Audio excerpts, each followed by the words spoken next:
Students, कैसे हैं आप सब। उम्मीद करती हूँ आप लोग अच्छे होंगे। आज आपकी 50 बी आई है, इसे अच्छे से लेबल कर लीजिए। एवीएस की है, डेट डाल दीजिए, क्लास सब्जेक्ट, अपना नाम, अपने टीचर का नाम लिख लीजिए। नमस्ते प्यारे बच्चों, हम आशा करते हैं कि आप सभी स्वस्थ होंगे, सुरक्षित होंगे। चलिए पढ़ना शुरू करते हैं बच्चों। हमने part a treat for mosquito में मच्छरों और उनके जीवन चक्र यानी लाइफ साइकिल के बारे में जाना था। हमने समझा कि मच्छर कहाँ पनपते हैं और उनसे कौन कौन सी बीमारियां होती हैं। आज हम इसी कार्य पत्रिका में उन सभी चीज़ों को रिवाइज करेंगे, पुनरावर्तित करेंगे। तो चलिए पढ़ना शुरू करते हैं। तो यहाँ देखिए आपको पहला प्रश्न दिया गया है। नीचे कुछ प्रश्न विकल्प के साथ दिए गए हैं, यानी ऑप्शन के साथ दिए गए हैं। सही विकल्प को चुनकर उनका उत्तर अपनी कॉपी पे लिखिए। जैसे पहला प्रश्न है, कौन सी बीमारी मच्छर के काटने से नहीं फैलती है। तो कौन सी नहीं फैलती है, तो इसका आंसर हो जाएगा पीलिया। अगला लिखा है, मच्छर के जीवन चक्र में दूसरी अवस्था कौन सी होती है। तो कौन सी होती है, जल्दी से बताइए। तो आपको पता है कि पहली अवस्था जो होती है वो अंडा होती है, तो दूसरी अवस्था जो है वो क्या होती है, लार्वा। ठीक है, तो दूसरी अवस्था लार्वा होती है, तो आप लिख लेंगे लार्वा। और तीसरी जो है प्यूपा होती है और चौथी जो है वो व्यास होती है, ठीक है, यानी कि अडल्ट। तो आपका अभी इसका आंसर क्या है कि मच्छर के जीवन चक्र में दूसरी अवस्था कौन सी है, तो आप इसका आंसर लिखेंगे लार्वा। ठीक है, अब अगला पढ़ते हैं। तो यहाँ लिखा है, कौन से मौसम में मलेरिया ज़्यादा फैलता है। तो कौन से मौसम में फैलता है, बरसात के मौसम में। आगे लिखा है, डेंगू किस कारण या किसके द्वारा फैलता है। तो किसके द्वारा फैलता है, जल्दी से बताइए। डेंगू जो है वो आपका, तो आप लिख सकते हैं कि भाई ये एजिड्स के कारण पैदा होता है, तो आप इसे कर सकते हैं आसानी से। चलिए आगे क्वेश्चन पढ़ते हैं।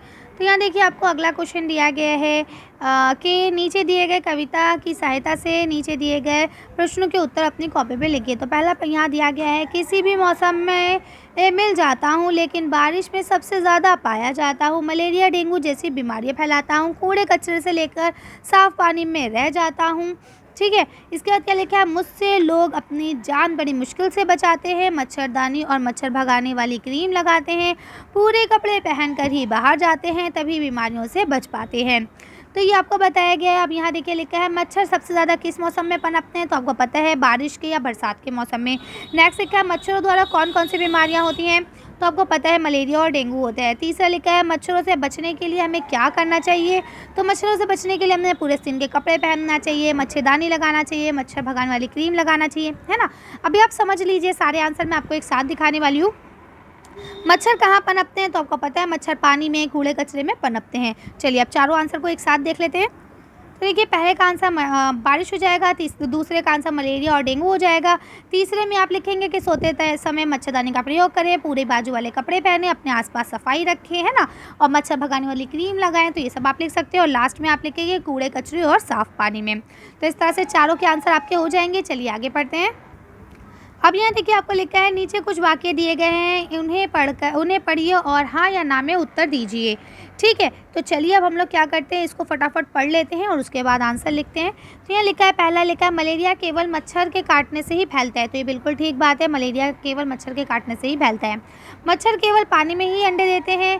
ठीक है, मच्छर केवल पानी में ही अपने अंडे देते हैं, तो ये बात भी ठीक है। यहाँ लिखा है, मच्छरों को रोकने के लिए पानी में ज़्यादा फैलते हैं। मच्छर रोके हुए पानी में ज़्यादा फैलते हैं, तो ये बात भी बिल्कुल ठीक है। यहाँ लिखा है, मलेरिया रोग होने से हमारा लीवर मजबूत होता है, तो ये गलत बात है। तीसरा लिखा है, मलेरिया डेंगू और चिकनगुनिया तीनों ही रोग में हमें बुखार आता है, तो ये बात भी ठीक है। ठीक है, तो आप इसे कर सकते हैं आसानी से।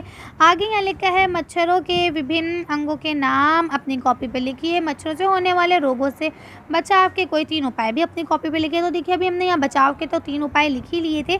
चलिए एक बार फिर से दोबारा दोहरा लेते हैं और फिर उसके बाद अंगों का नाम देख के वीडियो को फिनिश करते हैं। देखिए आप इसका आंसर यहाँ से लिख सकते हैं, सोते हुए मच्छरदानी का प्रयोग करें, पूरे बाजू के कपड़े पहने और अपने आसपास की सफाई रखें। ठीक है, चलिए अब हम लोग मच्छर की पार्ट्स ऑफ बॉडी देख के इस वीडियो को फिनिश करते हैं।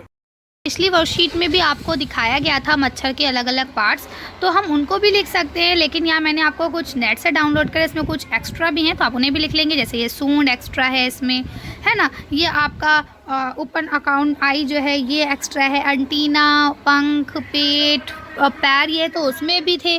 ठीक है, तो आप इसे लिख सकते हैं आसानी से। चलिए तो आज की वीडियो को यही खत्म करते हैं। आज की वर्कशीट में बस इतना ही। अगर आपको हमारी वीडियो पसंद आई हो तो प्लीज़ इसे लाइक और शेयर करें। अगर अभी तक आपने हमारे चैनल को सब्सक्राइब नहीं किया तो प्लीज़ मेरे चैनल को सब्सक्राइब करें। Thank you for watching.